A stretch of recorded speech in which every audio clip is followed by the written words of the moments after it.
త్వరలో winter season రాబోతుంది. ఇప్పుడు అందరు చూపు ఎటువంటి గేజర్స్ కొనాలా అని. సో మీరు గేజర్స్ కొనాలనుకుంటే ఈ వీడియో మీకు చాలా హెల్ప్ఫుల్ అవుతుంది. మీ బడ్జెట్ అలాగే మీ ఫ్యామిలీ మెంబర్స్ ని బట్టి ఒక మంచి గేజర్ని ఎలా కొనాలో నేను ఇప్పుడు ఈ వీడియోలో చెప్పబోతున్నాను. మీరు గేజర్ కొనాలి అనుకున్నప్పుడు మీకు వచ్చే అన్ని డౌట్స్ ని నేను ఇప్పుడు ఈ వీడియోలో క్లియర్ చేస్తాను. ముందుగా మనకు గేజర్స్ వచ్చేసి 2 టైప్స్ ఆఫ్ గేజర్స్ ఉంటాయి. అందులో ఒకటి ఇన్స్టెంట్ గేజర్స్, ఇంకోటి వచ్చేసి storage geysers. First instant geysers విషయానికి వస్తే ఇవి చాలా ఫాస్ట్ గా ఇన్స్టెంట్ గా మనకు వాటర్ ని హీట్ చేస్తాయి. ఇందులో మనకు 5 minutes లోనే మనకు వాటర్ హీట్ అయిపోతాయి. అలాగే ఇది కాంపాక్ట్ సైజ్ లో ఉంటుంది.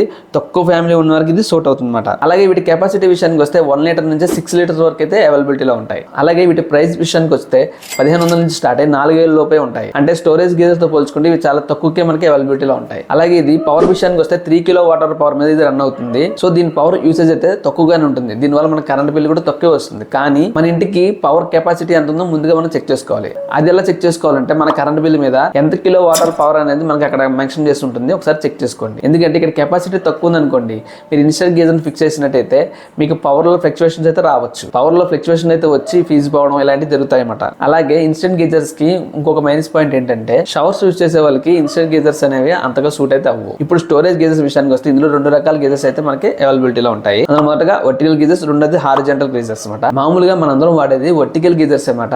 సో హారిజాంటల్ గేజర్స్ అనేది చాలా తక్కువ మంది వాడతారు. అది కాకుండా ఇది ఎలాంటి సిచ్యువేషన్ లో మనం వాడతాం అంటే మన బాత్రూమ్ లో సీలింగ్ సైజ్ తక్కువ ఉన్నప్పుడు ఇలాంటి హారిజాంటల్ గేజర్స్ ని వాడుతూ ఉంటారు. కానీ మాక్సిమం అందరూ వాడేది వర్టికల్ గేజర్స్ నే. వీటి కెపాసిటీ విషయానికి వస్తే 10 లీటర్స్ నుంచి 35 లీటర్స్ అబోవ్ ఉంటాయి అన్నమాట. ఇది ఒకసారి ఆన్ చేస్తే హీట్ అవడానికి మనకి 10 to 15 minutes అయితే టైం పడుతుంది. ఇది ఇన్స్టెంట్ గేజర్స్ లాగా కాంపాక్ట్ సైజ్ లో అయితే రాదు. సో ఇది కొంచెం బిగ్ సైజ్ లోనే వస్తాయి అన్నమాట. ఎందుకంటే ఇది ఎక్కువ వాటర్ ని స్టోరేజ్ చేసి హీట్ చేస్తుంది కాబట్టి. అలాగే ఇది పవర్ విషయానికి వస్తే 2 కిలో వాటర్ పవర్ మీద రన్ అవుతుంది. కరెంట్ బిల్ విషయానికి వస్తే ఇన్స్టెంట్ గేజర్ తో పోల్చుకుంటే కొంచెం ఎక్కువే వస్తుంది అన్నమాట. అలాగే ఇది మనం వాటర్ హీట్ అయ్యి స్విచ్ ఆఫ్ చేసినా సరే 2-3 hours వరకు మనకి ఇది వాటర్ హీట్ గానే ఉంటాయి. అండ్ ఫైనల్ గా గేజర్స్ తీసుకుందాం అనుకునే వాళ్ళకి నేను కొన్ని టిప్స్ అయితే చెప్తాను. ఖచ్చితంగా ఈ టిప్స్ ని మీ గేజర్స్ లో ఉండేలాగా చూసుకోండి. అందులో ముందుగా మీ గేజర్స్ లో హీటింగ్ ఎలిమెంట్ విషయానికి వస్తే స్టెయిన్లెస్ స్టీల్ గానీ, గ్లాస్ లైన్ గానీ, కాపర్ గానీ ఈ 3 మాక్సిమం ఉంటాయి.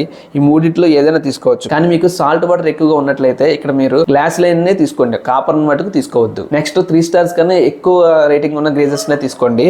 4 star 5 star అంతేగాని తక్కువ ఉన్న రేటింగ్ ఉన్న గేజర్స్ మనం తీసుకోవద్దు. ఎందుకంటే మనకి కరెంట్ యూసేజ్ అనేది ఎక్కువ అవుతుంది కాబట్టి. అలాగే ఇది ముఖ్యమైనది, మనం స్నానానికి వెళ్లే ముందు ఖచ్చితంగా గేజర్ స్విచ్ ఆఫ్ చేసి వెళ్ళడానికి ప్రయత్నించండి. ఇంకా గేజర్స్ లో మాక్సిమం సేఫ్టీ ఫీచర్స్ ఉండేటట్టు చూసుకోండి. మీరు అపార్ట్మెంట్ లో ఉండేటట్టయితే మీ గేజర్ 8 bar ప్రెజర్ తో ఉండేటట్లు చూసుకోండి. అండ్ నెక్స్ట్ గేజర్ లో ఆటో కట్ ఆఫ్ కూడా ఉండేటట్టు చూసుకోండి. ఎందుకంటే మీ పవర్ అనేది సేవ్ అవుతుంది అన్నమాట. డీల్స్ లో ఉన్న గేజర్స్ నేను సెలెక్ట్ చేసి కొన్ని అయితే నేను డిస్క్రిప్షన్ ఇస్తాను. ఒకసారి ఏమైనా కొనాలని ఆలోచన ఉంటే అవి అక్కడ నుంచి చెక్ చేయండి. గేజర్ కి సంబంధించిన మాక్సిమం విషయాలను అయితే నేను కవర్ చేశాను అనుకుంటున్నాను. సో ఈ పాయింట్స్ లో మీకు ఏ పాయింట్స్ నచ్చినా సరే ఖచ్చితంగా వీడియోని లైక్ చేయండి. ఇప్పుడు దాకా మన ఛానల్ ఎవరైనా సబ్స్క్రైబ్ చేసుకోకపోతే please do subscribe to tech deal box for more videos. This is Rajesh signing off.